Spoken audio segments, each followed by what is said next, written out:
turn it over to Nick to talk a bit about his maybe Italian heritage and what it is, how this started, and why he's decided to continue doing this for as many years as he has. So Nick? Okay. Well, hello, everyone. I guess if you want the history, I grew up in a small little 1 square mile town, had a blinking light, called Roseto, Pennsylvania. And on my mom's side, her parents came from Roseto Valparatore in Italy, which is the Calabria region. And they came over and settled in the town, and they named the town Roseto. And when you look at the town in Italy and the town in Roseto, sisters towns, the topography is very much the same. In Italy, they're at the foothills of the mountains.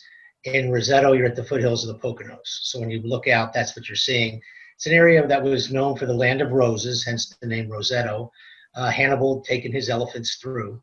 And when the grandparents came from, and other folks came from Roseto, they settled in the town because it was an area that had slate quarries. So a lot of your classrooms, your roofs, that's where it came from. And the way that you would mine marble is the same way that you would mine slate.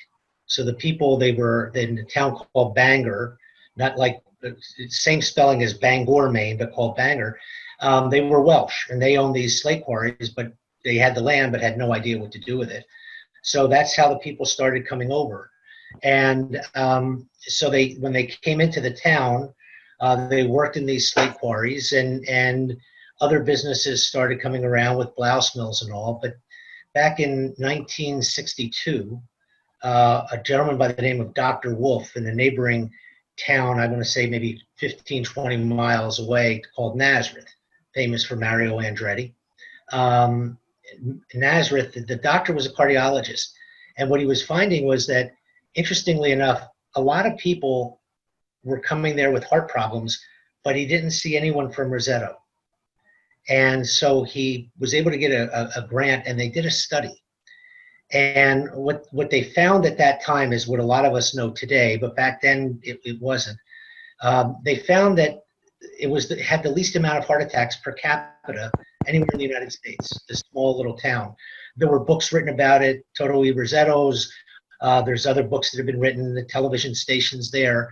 And what they found was, it was what you were talking about earlier with the community, building the community. It was a community. Everybody knew everyone. The food that they ate came from the ground. Everyone had very large gardens in the back. And so they would make their own food from there. The other part of it was, with the food, they made their own wine. So the things that you hear about today that are very good for you is red wine. Well, they had red wine from when you were growing up as a kid. When they talk about having garlic, well, garlic was put into pretty much all of the foods. They talk about the tomatoes and different things that are part of the red sauce, that type of thing to go along.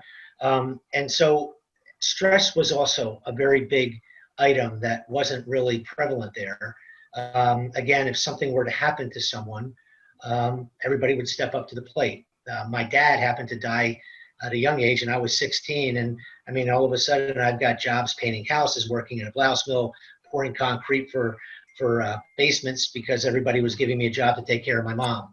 And people come over with food and stuff like that. So it was that type of community, and that's what they found. They found that, back then it was, you're finding people that do a lot of jogging, or people that actually do go into those marathons. They eat a lot of macaroni. We call it pasta, we call it macaroni.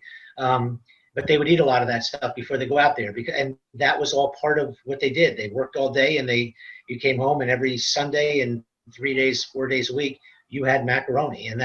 But again, it was all homemade, and that was the town. So as I was growing up, my mom taught me how to make the gravy, how to make the meatballs,